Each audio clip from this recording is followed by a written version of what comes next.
Esprit tout sept puissant. Tozanaka. Esprit tout sept puissant. A pambola bino bandeko pe bana na Nzambe bana ya Congo partout na quatre coins ya monde bisika bino bozali esprit ya batela bino a pambola bino ezali toujours ya bino Papa Charles Lo, l'homme du temps de vengeance. Temps de vengeance ezali mateya ya temps. Temps de vengeance ezali mateya oyo eye pona kolongola ba Congolais na ndenge ba musicien balobaka na ghetto emema bino na terrain ya ba grand lion, ba grand aigle, ba grand croco oyo tozobenga Congo tout puissant. Mateya ya vengeance ezali mateya ya peuple congolais, ya peuple africain.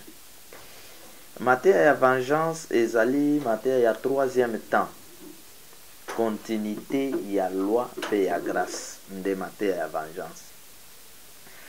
Mateya ya vengeance ezali mateya ya oyo ezali na kati ya babuku ba livre sacré oboyebi généralement Bible, même na Coran, mateya ya vengeance. Et Papa Charles azali révélateur oyo esprit azali kosalela pona message ya temps de vengeance.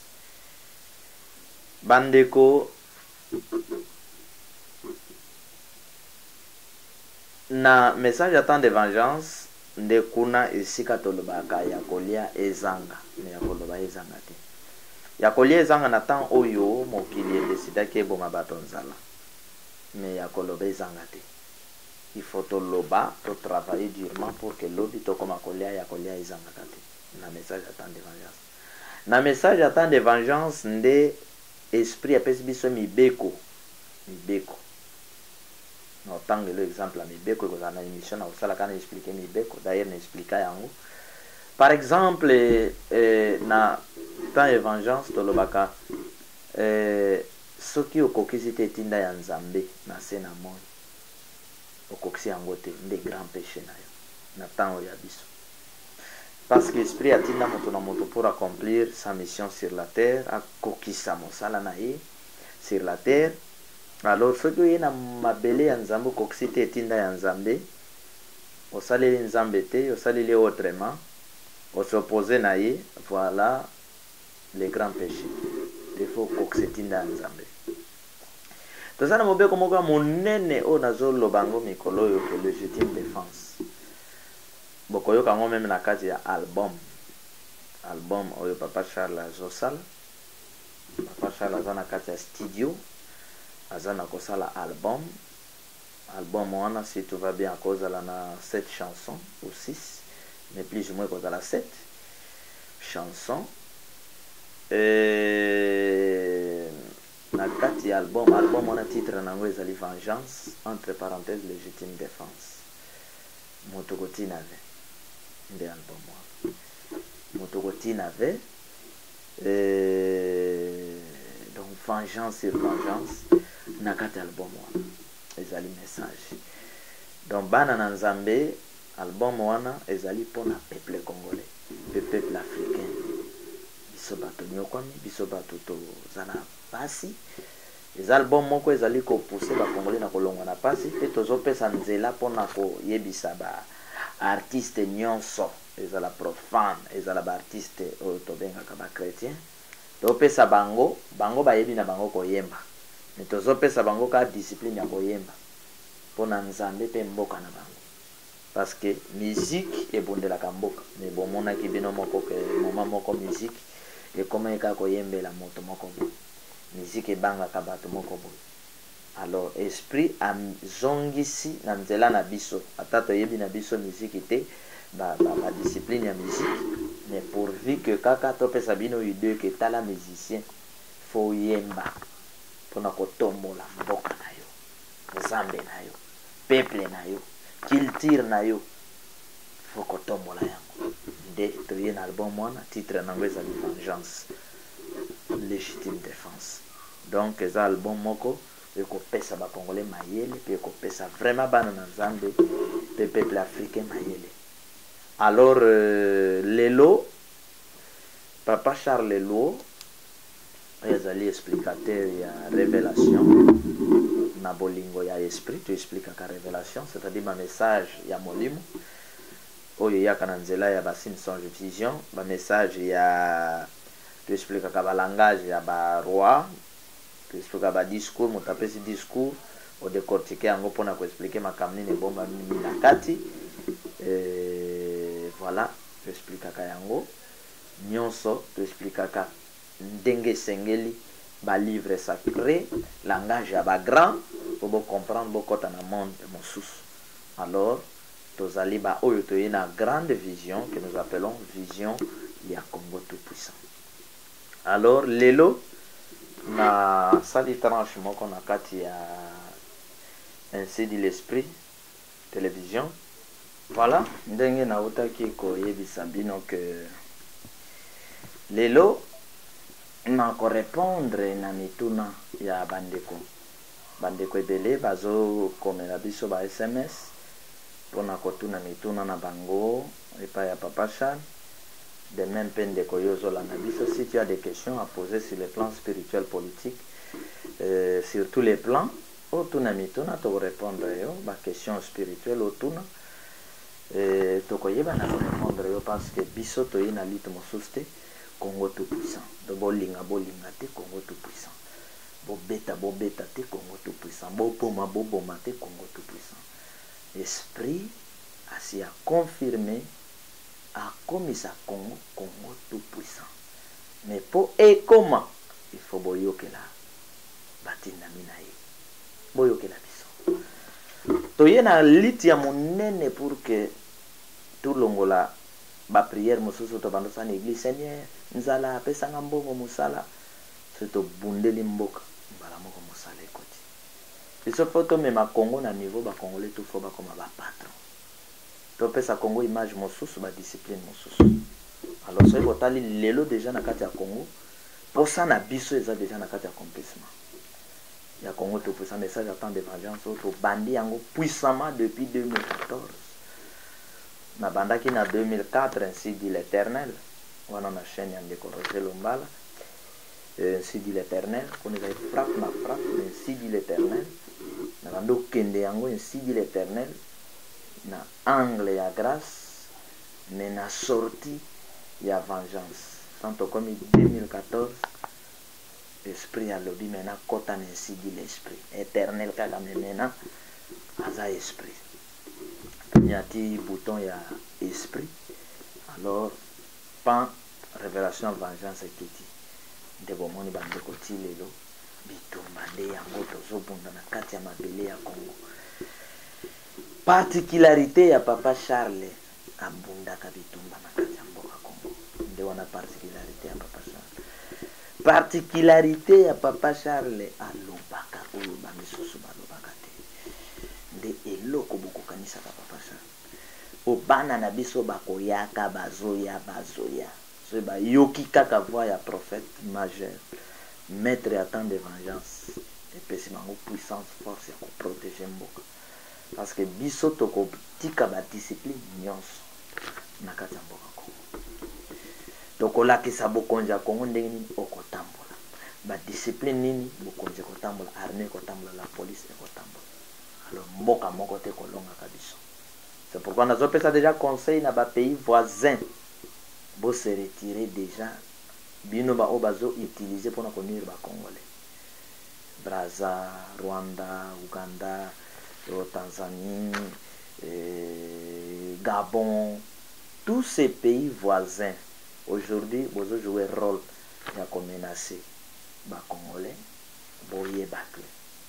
Prophète Azoloba, botika déjà Congo.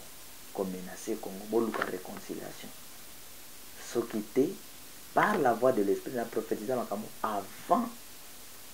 avant les gens à YouTube que le pays wana ce qui va continuer beaucoup comme la province ya mboka Congo beaucoup comme la province parce que Congo ata batoyi matière ndenge richesse aussi la te nenzala na Congo kolongo parce que Congo akozwa ba sauveur na ye o ba kolesa ye te bokonja Congo ekocha mire. Un jour na Congo comme pas d'entrée pas de sortie. Binaza ya nkolo akokota. Moza ya nkolo te akobima. Tokocha clôture. Et tango bokobima toche clôture tokangi porte toche tole likolo Congo na kati vignos na kati moto akota te lifele nanzale ko frapper libanda. Tolobaka lokola toloba te. Makambo toloba yango ekokusanaka. Nazokende mbango ko répondre na mituna ya bandeko. Toza na mama na biso moko to profiter yango na kati ya tranche ya ndeko na biso fula asepelaki ke tranche ya mituna totia yango ke chambrak parce que chambrak ezalaka mituna ya ndeko fula. Mama na biso moko kombo na ye Bernadette akomelaki biso à partir ya Hollande. Alobaki bonjour papa Charles, l'homme de vengeance. Oui maman Bernadette soki okolanda na pesi bonjour. Alobi papa Charles, pourquoi vengeance? Pourquoi vengeance aussi longtemps biso toyebi kaka grâce na Yesu. Vengeance lisusu euti wapi? Merci maman Bernadette bandeko ya Hollande na pesi bino mbote na lingaka bino mingi toko na kozala na tournée moko na Europe, Amérique. Tournée wana ekozala préparé par diaspora congolaise. Soki bayokelaka biso, soki balingi Congo tout puissant, il faut tourner wana esalema na vite fait na linga Congo mingi. Il faut nakutana na premier ministre ou président ou premier ministre. Il y a Belgique. Quand je dis président, c'est Zabaroua. Kokolbana Belgique, président Zalakate Zabaroua. Ou premier ministre belge na Belgique. Ou ministre des Affaires étrangères, il y a Belgique. Na démarche, il y a diaspora congolaise, il y a Belgique. Binomo Koboko soin, il y a transport, il y a Moussal Nanzan pour rencontrer Batouana na lobby. Natsana makamba kwa ipsaba. Pona mboka na biso. Soki na silisi kosola na bango.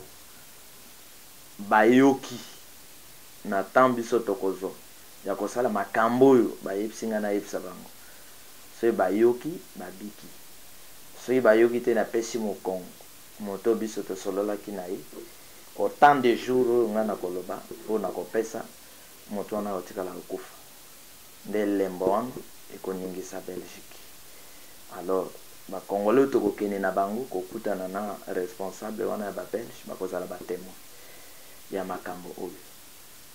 Esprit de cette puissant mokonzi ya milimo ya Congo apesi biso message wana. Soki ba congolais bandeko na biso ya diaspora ba combattant bon négliger makambo na zolo c'est votre problème. Si vous aimez le Congo, bo obéir na makambo na zolo. Ce bomoni ki ate bolinga ba discernement na bino komina azana posa ya Belgique, azana posa ya France etalibino.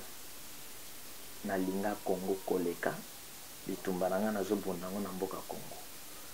Mais communauté internationale a joué rôle moko spirituellement et politiquement ma békoleka pour distraire l'Afrique, détruire l'Afrique et surtout le Congo.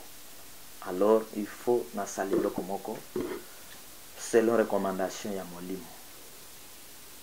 Nako kende, nako zonga. Il faut na 7 pays. Il faut nakutana na ezali lisolo tokosolango na diaspora congolaise. Il y a Belgique pour tokutana na premier ministre belge ou ministre des Affaires étrangères ou il y a intérieur. Il y a Belgique, il y a Angleterre, il y a Hollande, il y a Suède, il y a Allemagne, il y a France et Donald Trump. Ba diaspora congolaise bazali na Amérique, kuna na Washington, oyo bozalaka na possibilité bosengi audience na président américain bose préparer pour na kozwa charge de transport ya papa Charles aya atika message asima nzela azonga Congo. Bon négliger yango te, ce sont des gens spirituellement, politiquement qui menacent le Congo et l'Afrique. Ils ont les Cambodgiens, les Africains. Ceux qui va Congolais bon négliger, na kosenga na ba Congolais ya Braza, bazwa so ya makambo. Ceux qui bon négliger, na kosenga na ba Camerounais, bazwa charge ya makambo. Et mboko kondima kozwa charge ya makambo. A kokoma numéro 1 en Afrique. Ba Congolais boto salikambo. Tozana kobunda bitumba moko awa na mboka Congo. Bitumbo tozana kobunda na Congo, tozolinga te communauté internationale alongola Paul acha Pierre. To alongola Pierre acha Paul. C'est pourquoi na bitumbo tozana kobunda awa, déjà tozana victoire. Alors esprit de cette puissance kosi, grand kosi ya mboka Congo, ya ba grand prophète ya Congo. Réunion et seulement que lobby na butu na participer à une réunion to auto partager na mama moko lelo alors sengi na 7 pays 6 ya Europe na moko ya Amérique nde nakutana na bato ce qui tokutana Macron na France tokutani na yebisi makamba yebisi na yebisa yepo na mboka na biso na délai o tokopesa soki andimi babiki na delo tokopesa soki aboyi tant nazopesa mokongo soki na yebisi bino ke bo compter 7 jours bo mona makambo ekomela Macron na 7 jours bo compter 1 2 3 4 5 6 7 bo mona makambo ekomela Macron soki toke na Allemagne ndenge moko toke wa ndenge moko donc ba diaspora ya Allemagne bo se préparer de cette façon na makambo yo nazali ko expliquer. Voilà, avant de répondre na motuna ya mama Bernadette, information nazalaki yango ya kopesa diaspora congolaise yango. C'est-à-dire bandeko ya Congo ya solo bazana Congo balingaka Nzambe, ba respectaka mongongo ya basali na Nzambe, ba yebike Nzambe yazali bo se préparer. Na yebite pona nini le monde spirituel a ciblaki 7 mboka wana. Ezaba mboka moko ejouaka rôle makasi ya mabe pour l'Afrique. Alors diaspora congolaise bo se préparer. Soki bino kaka bokomi prêt boyebisanga, je n'ai aucun problème. C'est-à-dire photo comme en France, tokobandango na Belgique. Na Belgique to solo la na oyo tokokuta na ye na Belgique. Soki pe bakimi ba formule nyonso ezali soki tosisi Belgique toke France na bakongolais oyo bakozala prêt totambola na bango bazala batémoin so tolongwe France tokoti Allemagne tosisi Allemagne tokebima na mboka ya moko ya diable ezalaka na Hollande soki tolongwe Hollande bimi kuna na suka mokili na mboka na Suède soki tolongwe Suède tozongi wana soki tosilisi pays wana Europe Angleterre tobimi Angleterre après Angleterre tokei na mboka ya Donald Trump soki tokomi na mboka Donald Trump alors soki bayambi biso bayoki alors ba résister moke soki baboyi alors tozwi bango chapeau ya grande puissance tokiti nango na mboka Congo tant tokokitaka mboka Congo tokoti mboka Congo bandeko bokoyebisa biso makambo nini ekoleka bolinga bo vivre makambo yo kaka na sango okimbango asalaki boyoka bondima Moïse asali boyoka bondima Moïse akotanaki na Pharaon boyoka bondima Yesu azalaki liboso ya Pilate boyoka bondima Farafara na Belgique obobangaka obalowi Michel diaspora congolaise bobundi trop. Vengeance aye à mettre fin. Majesty. Soki basengai kaka nakende na posa ba question nyonso na réunion wana. Na okekuta na bato wana spirituellement ou bien physiquement. Balobi spirituellement na physiquement. Na yebi ke na concert ya héritier ezaleka spirituellement to agisaki. Tant mosusu kotuna me ko keneteka spirituellement ezaba formule ba opesa. Bo discuter makambo te bo chatembe na makambo te. Congolais nyonso akoluka kuambrier makambo yo etali yo. Tozana koluka Congo ezwa délivrance. En dehors na yango, na linga koyebisa bandeko ke peuple congolais, partout où vous êtes, vous devez faire l'effort de supporter ma grand leader au bazotel misamoto. Ne laissez plus makambo salimanga na Coutinho bakangi Coutinho bokangi monoko. Ne faites plus ça. Ma vie franc bakangi bokangi monoko. Donc awa foi comme bakangi leader moko qui n'a pas tué, qui n'a pas volé, mais qui dit la vérité pour chercher de défense ya mboka bakangi. Faut monde entier sentir que le peuple congolais vengeance penze la diba. Alors bakosaka na biso. Il faut et comme bon. Alors maman Bernadette, pourquoi vengeance? Vengeance, je sais que vous allez croyants, tu crois dans la Bible, vous allez chrétiens. Vengeance ezali troisième partie à temps et à message ya Nzambe. Premier temps, la loi avec Moïse. Nayembi yango na nzembo na album. Nayembi yango. Tout le monde doit louer. Tout le monde doit chanter. Tout le monde doit chercher. Tout le monde doit trouver. Éternel, le maître de la loi, mon Père, le maître de la grâce, enfin esprit, le maître des vengeances. Donc, maman, pourquoi vengeance? Ezali message, il y a troisième temps. Premier grand temps, c'est la loi de Moïse. La loi de Moïse avec ses disciplines. Avec Moïse, acteur physique. Avec éternel, le nom mystique de Dieu dit temps. Nde eboti école ya ba pharisien tout. Quand nous quittons place wana, la loi prophétisée sur la grâce et sur la vengeance. Ésaïe 61. Maintenant Christ vient, il prend seulement le livre de la grâce. Après ce message il y a grâce. Pan. Aye kovana na Apocalypse. Apocalypse va expliquer alors c'est la vengeance qui explique Apocalypse. Parce que même la grâce a expliqué la loi de Moïse. Vengeance mutatana ko expliquer Apocalypse na Moïse. Et ça ote bobando vana kalbazo yesa non. Vengeance azana ko expliquer Apocalypse calmement na kimia. Azana ko expliquer grâce de loi kitoko. Voilà pourquoi vengeance. C'est-à-dire l'esprit qui a créé le monde, qui dirige le monde, la volonté naïe, avait envoyé Moïse avec la loi, il a envoyé Christ, le maître de la grâce. Et cet esprit aujourd'hui se présente au nom de l'esprit, tous 7 puissants ou tous 5 puissants na message à vengeance. La vengeance est biblique, n'a inventé à voter. N'a qu'à recevoir d'instructions, n'a qu'à mongongo, n'a qu'à appliquer.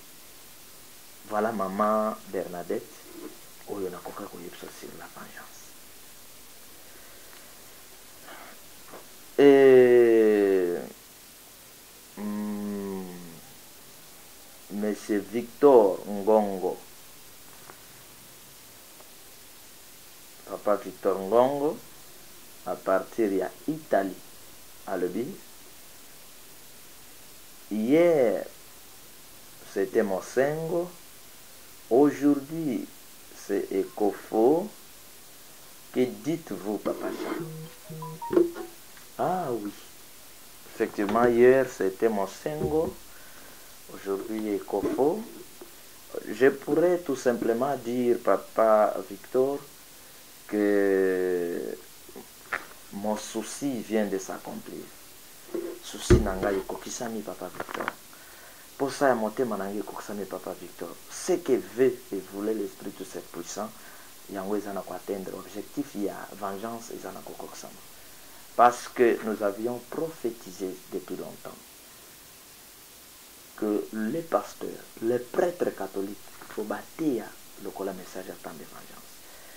Et merci Esprit à merci na Esprit à se manifester.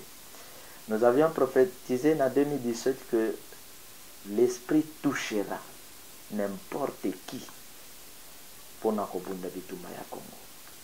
Peuple a kosala le lote en 2017, mais Esprit a touché et to benga kiangwa ne ya surprise. Donc je ne peux que sincèrement féliciter Monseigneur Mosengo, n'encourager Azu. Je ne peux qu'encourager Monseigneur Efoko. Botala na lina ipsa bandeko ke mokile tambola kate ndenge kabino bo kanisa. Hier protestant ils allaient dans maboko ya Marini et Marini était un serviteur de la grâce dans la loi et il était conseiller, il y a pouvoir, vous êtes témoin. Mais Dieu étant Dieu ne peut pas envoyer un serviteur au Yakozalaka Kakeloko la marine. C'est-à-dire, il faut qu'on a fait que Oyo, les grands leaders des protestants, Salagi, tant que vous allez Monseigneur na catholique. Donc, normal protestant, c'est l'église la vérité. Yenda bima catholique pour na comme protestant. Koko ya bareve. Mais tout cas, moi, comme on a protestant, les londinga lala, alors, Monseigneur Ekofo, félicitations, parce que au bandit, donc au bandit qui toko. Nga na lokaka ba leader ya modèle wana. Ngai ba leader ba niveau ba continue sauvant le Congo. Ya ba Lemoloto, ba leader na niveau ba chebe ya ba musée, de ba leader ya ba Thomas Sankara, de ba leader Papa Chabalou.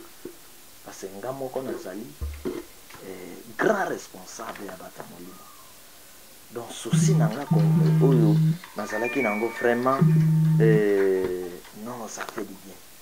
Mais le problème c'est que les combats n'est pas seulement les combats de Monseigneur Mosengo, les combats de Efoko seulement, non. C'est les combats de tous les leaders. Je vous aviez dit ça depuis longtemps. Prenez l'exemple que ma pasteur a réveillé. Donne un message de vérité. Kimbangiste message de vérité. Et protestant message de vérité. Tout le monde va là où il message de vérité. Pendant que le dit qu'on va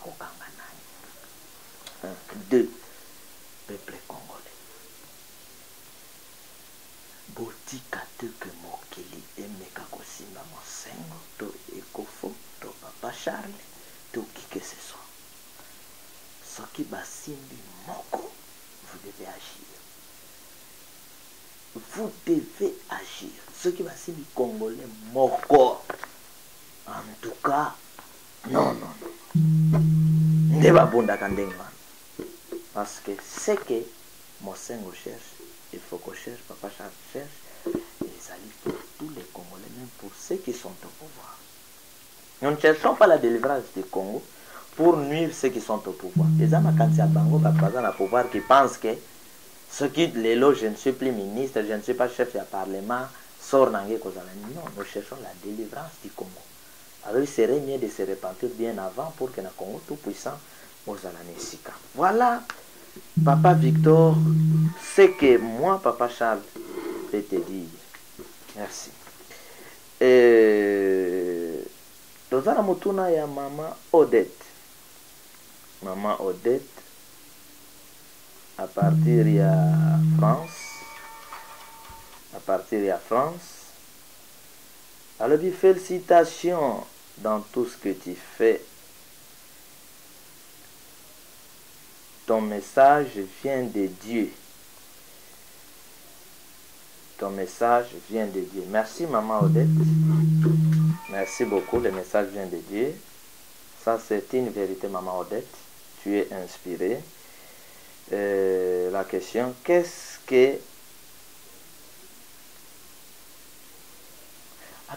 que la diaspora peut faire pour vous? Oh, qu'est-ce que la diaspora peut faire pour vous, Papa Charles? Ah, la diaspora? La diaspora congolaise peut faire pour moi, Papa Charles. Ce que la diaspora congolaise peut faire pour moi, Papa Charles. Non, ce que la diaspora congolaise peut faire, c'est physiquement de protéger les grands leaders spirituels de ce pays. Ce qu'ils peuvent faire, je leur demande aussi par rapport à la vision que je réussis pour rencontrer les grands responsables de 7 pays, 6 pays d'Europe, un pays d'Amérique, que la diaspora active ces voyages et ces rencontres pour que nous puissions récupérer la situation, mettre en confusion les puissances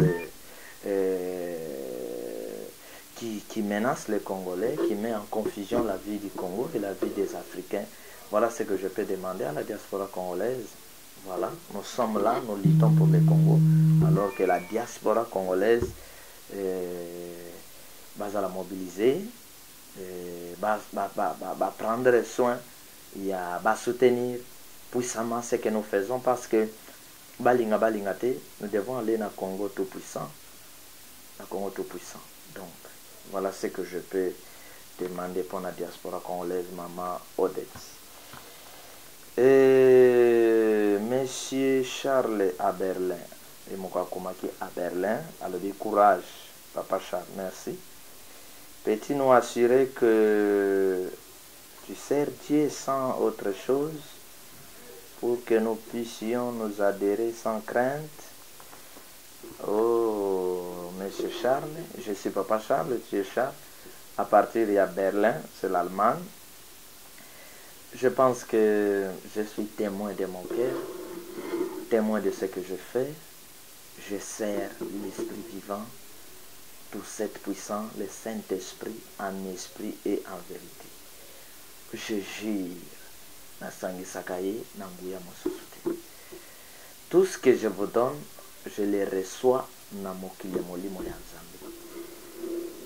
Les jours où moto moko akotel malobi ngai na pesa Papa Charles bakisi ya koteya, moto wana bo permettre ngai esprit akokausa ye, akokausa ye. Vraiment, peuple congolais, bo sepela peuple africain, que Dieu a trouvé bon de choisir le Congo, l'Afrique, pour le message du temps de vengeance. Bon minimiser ngate, bon monanga pambate, ce n'est pas le matériel ou l'argent de Salakamoto, un grand homme, c'est don. On zama chakati na moto de Salamoto moto. Papa Charles aza mingi pour Namboka Congo. Je vous dis la vérité que les lots qui va classer ba homme spirituel et à monde. Quand il y a Bonzambé sur place, ça lui débat, peut démontrer Bonzambé, débat il y a Bonzambé, peut expliquer ma commis, on dit mango que Congo a kobi ma premier, beaucoup échoué. Et je serai en face, il y a des responsables dans Epsibino, il y a Angleterre, il y a France, il y a Hollande, il y a Suède, il y a États-Unis d'Amérique, il y a Berlin, à Belgique. Et beaucoup de monde, qu'est-ce qui va se passer? Moïse devant Pharaon, beaucoup de monde. Donc il te comme, si tout zone. Donc kitawa na quelques diaspora. Donc et tango toko kendi, tango toko zonga, toko za position ya ko zonga. Na mboka kotoyo ekozala moi non décadence mais toko kita, toko za action toko kita. Tokokota kimia toye poto imposer armée ya Nzambe ezali. Voilà. Et Monsieur Patrick na Suède, à lui bonjour et félicitations Papa Charles, je t'aime beaucoup. Non, c'est Madame Patricia. Patricia, ce n'est pas Monsieur Patrick, c'est Dame Patricia en Suède. Bonjour et félicitations. Ma Patricia en Suède. Alobi. Félicitations, oui, merci maman Alobi. Nami tungisamate pona bao bafinga ka, bazo kotuka biso. Esprit tout cette puissant qu'on bombarde bango. Azana beaucoup de témoignages pour Nangai. Je vois encore, merci na solana maman ol. Mona pe ya mona kaloboko na nzambe. Nanzela ya ba message na biso. Alobi yeso ki alandika message, azana problème alandika message. Si ma message asali prière biso to sala kana kati ya ba mateya. En tout cas, nzamba répondaka ye sans inquiétude. Merci maman na kolandate. Ça fait mal comme on a que oyebi tumba ba congolais mais ba congolais ka bato bazo tuka yo bazo finga yo, oui ça fait mal mais eza conseil kitoko na kolanda na ko kipete na bunda na to remporter na victoire ya Congo donc otala makambo sima ya bato ba finga ka bato sima. Merci maman, je vous porte aussi na motema na ngai. Et madame bébé à Londres, ma bébé à Londres. Papa, ton message est incomparable. Ah, merci maman, ça c'est une vérité. Il y a le bikaka, papa, ton message est incomparable. Merci. Papa Dédé en Afrique du Sud. Alobaki. Comment les Congolais doivent se battre? Oui, papa Dédé, na question mbote. Malgré Bossani Kosaliengai. Alors, bien nini ba Congolais faut ba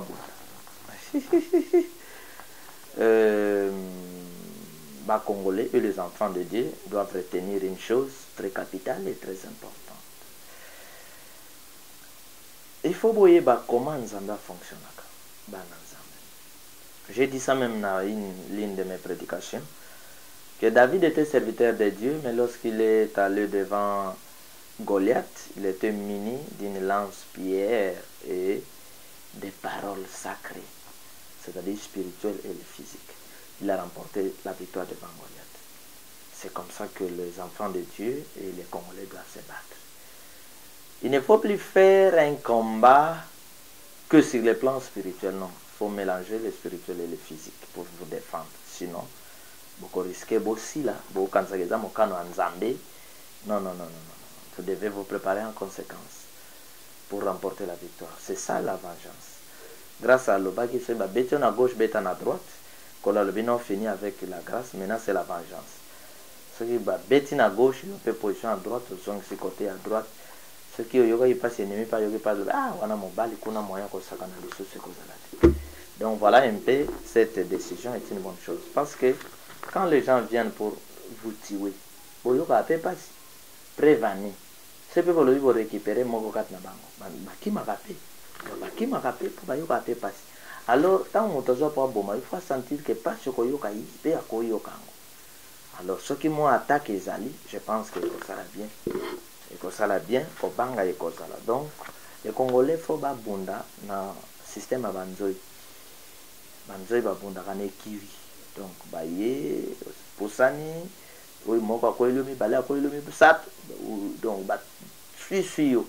Faut ba Congolais ba bunda na ndenge ya banzoi, na ndenge ya ba lion, na ndenge ya ba aigle, na ndenge ya moto, na ndenge ya mai, na ndenge ya mopepe. Ba Congolais faut ba bunda ndenge wana au nom de l'esprit de cette puissance.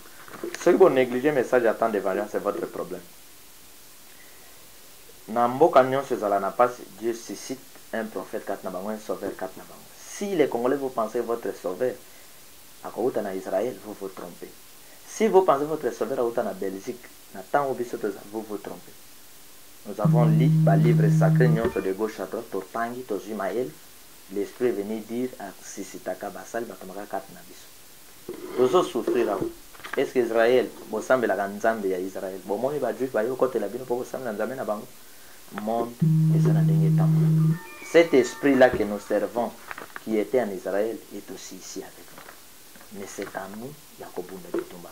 Si vous êtes la Belgique, dit les lots comme ça bis. L'eau les aura passé vous la Belgique a sauvé bien. Belgique c'est pour sauver bien mais la sauver bien kala. Donc Belgique n'est que fait partie ya batbaza ko nuire bien. C'est pourquoi il faut que ministre des Affaires étrangères ou Premier ministre belge de l'année pendant 7 minutes soki tosilisi kosolola tozwi compromis babi soki tozwi compromis te topesika mokongo libende. Ça c'est la vérité. C'est beaucoup de mais c'est votre problème. Voilà, wana ezali moto na papa Dédé na Afrique du Sud. Papa Dédé na pesi mbote. Ezwaki mwa mituna ebele mais nazokende mbangu na yebana kosilisa. Maman Chantal Bouéboué na Kinshasa. Yé pe akomaki alabaka biso alobi bonjour papa Charles. Apparemment tu es jeune. Oui, je suis jeune. Naza jeune mais nazali pe miaka de mokubwa. Mbuta. Donc nazali mbuta, naza mokubwa, naza mbiaka. Donc kolo. Parce que niveau bitomo na obundeza bana mikiti. Mais apparemment je suis jeune par rapport à Nzoto. Mais molimo toi ba kuru yaka. Donc ba mokubwa. Tu es jeune, pourquoi acceptes-tu de mettre ta vie en danger? Ah maman, ngaya batute. Nzambe. Ngaya batute Congo. Makambo nyonso bino nde bolukela biso Congo. Soki bozwaki mboka na biso mboka Nzambe botyango à l'aise mama. Bandeko no batyango à l'aise. Bakonzi na yo batyango à l'aise. Est-ce que tokokota bitumbu? Tokumisaka Nzambe. Mais tala yo moko mama. Tala yo moko. Donc je disais que maman Chantal ezali décision Nzambe azwaka n'importe qui akopona pona kopesa solution na ba problème ezokomela bato. Donc si papa Charles aujourd'hui a accepté de risquer sa vie, c'est un intérêt. Il y a ba Congolais pour le commun en Zambie parce que en chair je suis venu dans le monde en tant que Congolais. Donc kuna komitungisa mate, komitungisa mate, mutu nyonso alekaka akozonga. Alors soki pe tokoma obanga ka ba risque wana, alors Congo akosouffrir. Monsieur Doudou alobi boye. Monsieur Doudou ya komite esika nini mboka nini azali. Ok, numéro na yebimaki ndeko na biso Doudou aza na Italie. Allez, bonjour papa Charles. Entre toi, Moïse, Christ et Kimbangu qui est supérieur. Yoka mutona yandeko. Mutuna bata mokili balingate. Bata mokili balingate. La question elle est vraiment bonne. Papa Doudou, en Italie. Et bonjour aussi à toi. Question ezakitoko papa Doudou.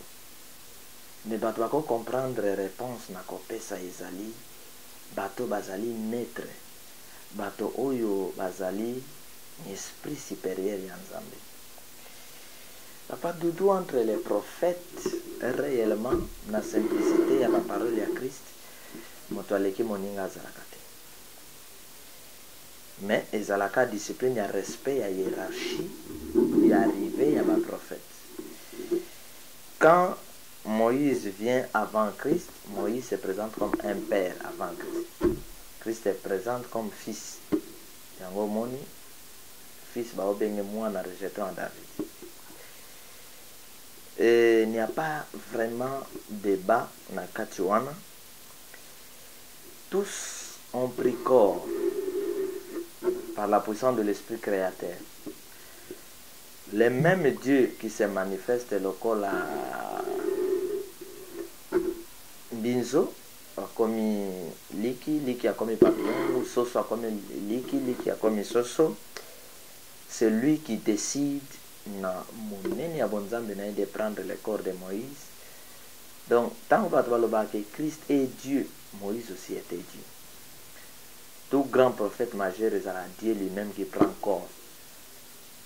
Si Moïse a botamaki na papa na maman, c'est la volonté de l'esprit. Parce que Moïse n'est pas balaki. Si Christ a botamaki kaka na nguya ya molimo santo ya maman, c'est la volonté de l'esprit à balité. Donc c'est le monde spirituel qui décide.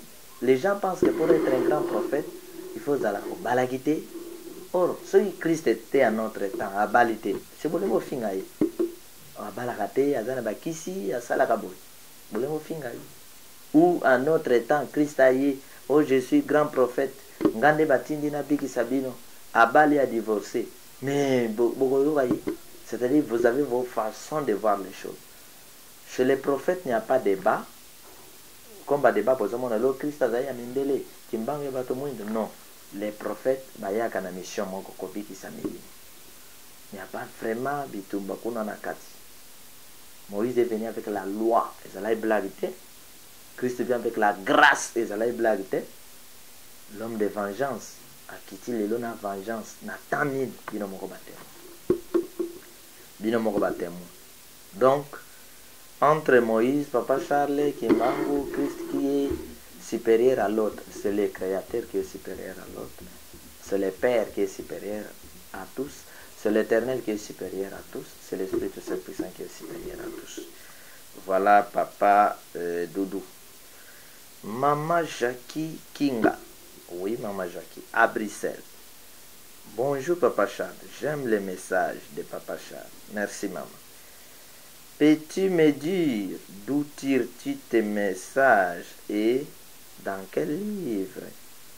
Ok maman, merci beaucoup, je vous aime beaucoup. Toi et toute ta famille, que la main de l'Esprit tout cette puissante te visite et donne solution à tes problèmes. Papa Charles n'est pas esclave des livres, Papa Charles est esclave de la révélation, du monde spirituel.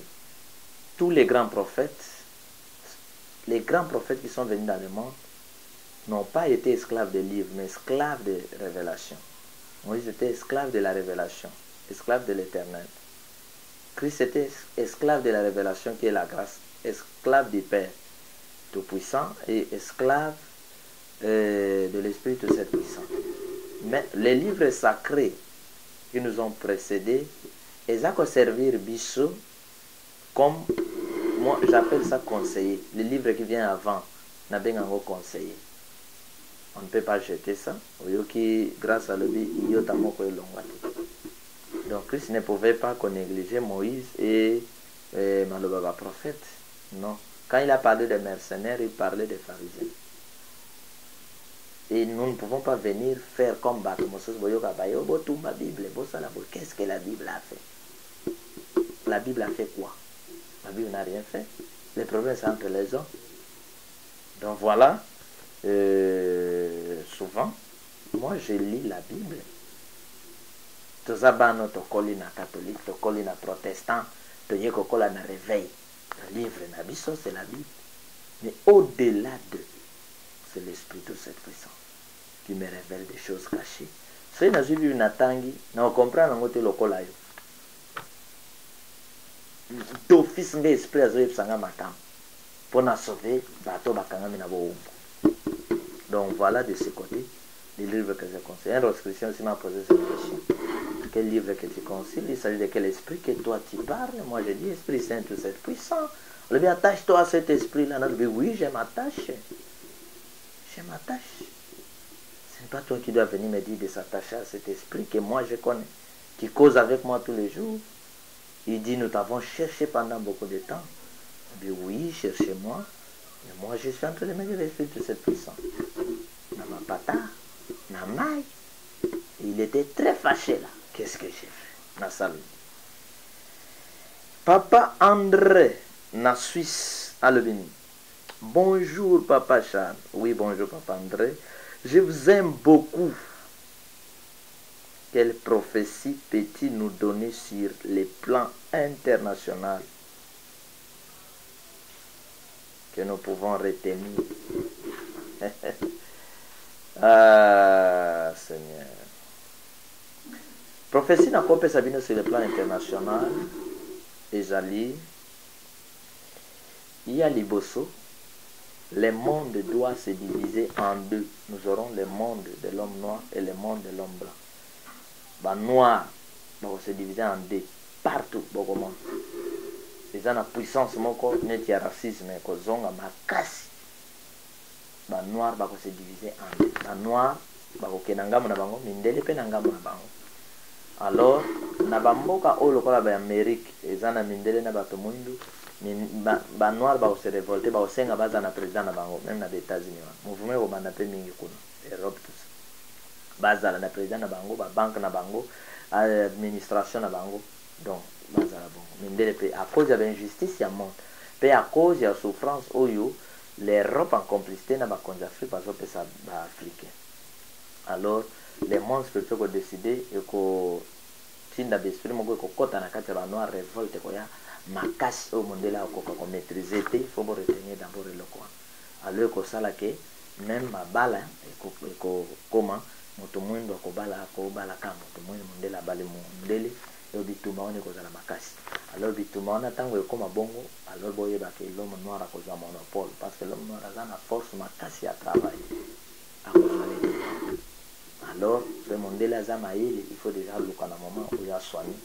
na Afrique alors maintenant les Africains va se préparer déjà que tous les Africains surtout diaspora va se préparer à ce que les Africains va continuer à bango to construire Afrique enfin que na bitumba wana to zala na bomoko na ba noir baza na mairie partout parce que bitumba wana eza makasi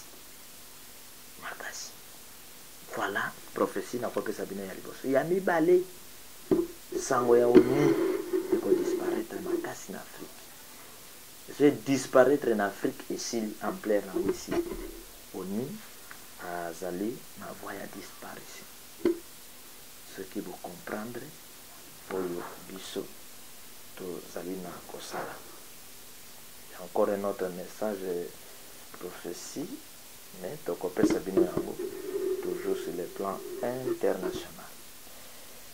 Voilà, on est allé motuna ya papa André presque mituna otoyeba ina kozwa pona ko répondre bino yango wana soki mituna mosusu ezali botuna biso mais album ya vengeance légitime défense toza na studio ezobima kala mingi te tona kosenga bandeko que album wana bozela ngo kitoko donc album wana ezali banzembo ya victoire ya délivrance ya kobima ya mboka Congo ezali bamboka banzembo lokola pona nini la vie mpasi mawai pona nini Congo mpasi mawai eza banzembo etinda bakongolais bakanisaka ntango tozalaki eza banzembo moko meme na ntango oza na problème opeti yango pan en tout cas il faut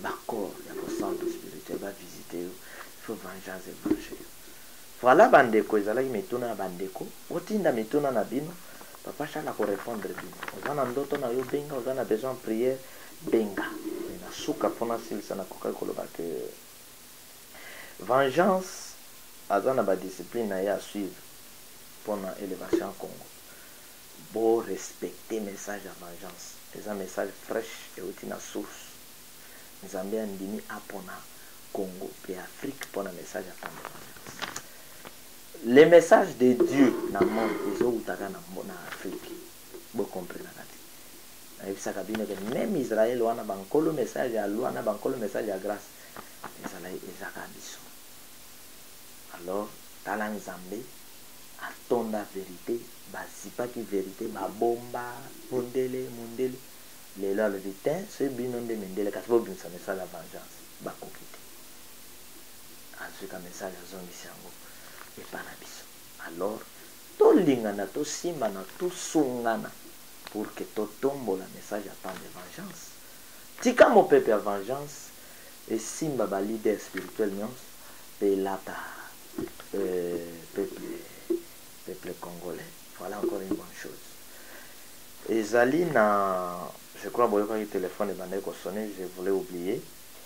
Motuna ya ndeko moko autaki kotuna alobi boye ke papa Charles nalandaki mate ya moko ya pasteur mokuna alobaki ndeko azali ya mwasi oto uti kosolani awa ntango boyoka ki téléphone ezobenga na kataki mpona sola na ye kombo na ye ndeko Pauline alobi alandaki mate ya papa mokuna alobi ye akoki te kokufela bapa te po Yesu asi akufela bapa te ya kokufela papa te ye mpe apambolaka na ye te.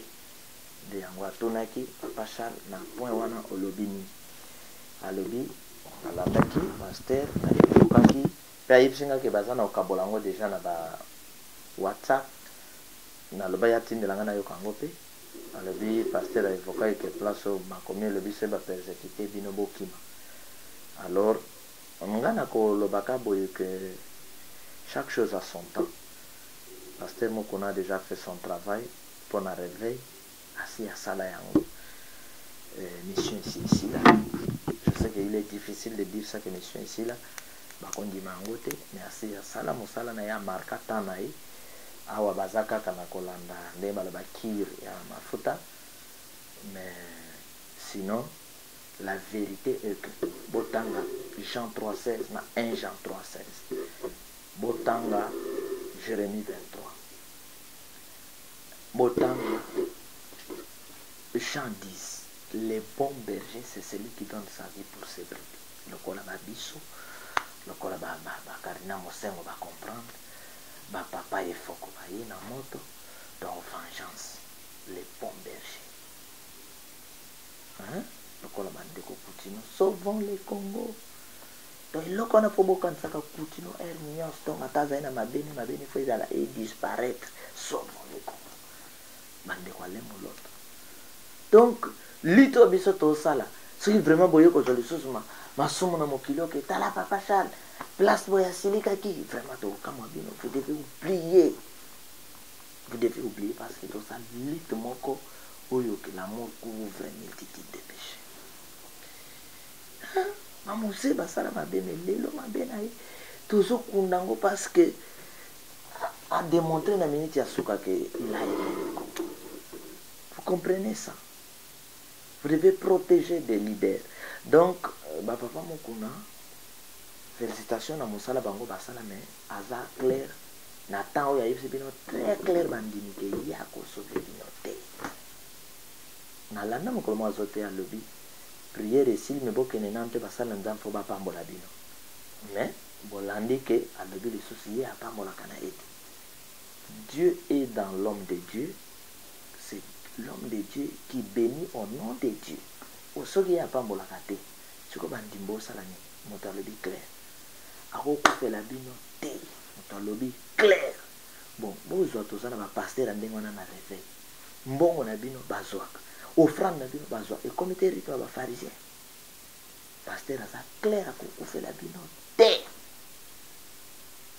Mais botanga Jean 3. 16, 1 Jean 3, 16. Jean 3, 16, lobby, Dieu a tant aimé le monde, il a donné son Fils unique, afin qu'il croit en lui et périsse pas, mais qu'il ait la vie éternelle. 1 Jean 3, 16, comme lui a donné sa vie pour nous, nous aussi donnons notre vie pour nos frères. Jean 10, les bons bergers, c'est celui qui donne sa vie pour ses brebis. Les voleurs ne viennent que pour voler. Toi, babinote, boli na ko soutenir. Toi babino te bande comme ça va faire avec ça que ba ni bi offrande. Bon. Ba o ba yebisa bino clair que ngana ko kufela bino te ata ba boma bino na nzale talinga te. Peuple congolais. Yazana matula ko yoka. Ina mpike na makuta kwa. Ezala ki papa.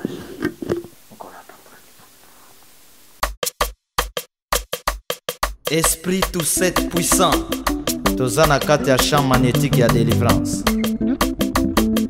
Mutua banga iloko te. Elombe tout sept puissant. Oh tout sept puissant. Tout sept puissant. Elombe tout sept puissant. Elombe tout sept puissant. Zamame tout c'est puissant. Zamame tout c'est puissant. Oh tout c'est puissant. Tobimie. Oh tout c'est puissant. Esprit tout c'est puissant. Esprit tout c'est puissant. puissant. Esprit tout c'est puissant. Maître de la vengeance. Esprit tout c'est puissant. Vengeance ezali continuité ya grâce. Esprit tout c'est puissant. Ndenge grâce ezali continuité ya loi. Esprit tout c'est puissant. Bana vengeance match échangé. Esprit tout c'est puissant. Soki tolandi comportement ya grâce tokosila. Esprit tout c'est puissant. Esprit tout c'est puissant. Esprit tout c'est puissant. Tozali longa na ngaye. Ozabika mwana ngaye.